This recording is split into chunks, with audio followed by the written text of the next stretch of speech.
আজকেও সকাল সকাল চলে এসেছি খালে আটল ঝাড়তে।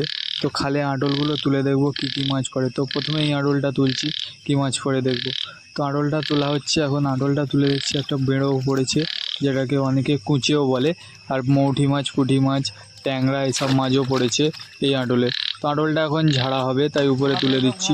তো পরে আটলটা তোলার জন্য আমি ঘাসগুলো তুলে নিচ্ছি। এই ঘাসগুলো তলায় দেওয়া হয়েছে যাতে মাছ না বেরিয়ে যায়। তো আমি যতক্ষণে আটলটা তুলি তোমরা ততক্ষণে চ্যানেলটি সাবস্ক্রাইব করে রাখো এবং একটি লাইক করে দিও। আমার চ্যানেলে এইরকম মাছের ভিডিও আসতেই থাকবে প্রতিনিয়ত। তো ভিডিওগুলো শেষ পর্যন্ত দেখতে থেকো। তো এই আটলটা আমি তুলে দেখবো কী মাছ পড়েছে। তো আটলটা তোলার জন্য এখন ঘাসগুলো সরিয়ে নিচ্ছি।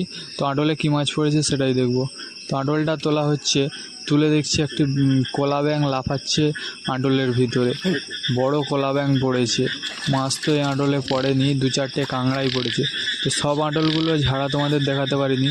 এই দেখো কুচেটা কত বড় হয়েছে।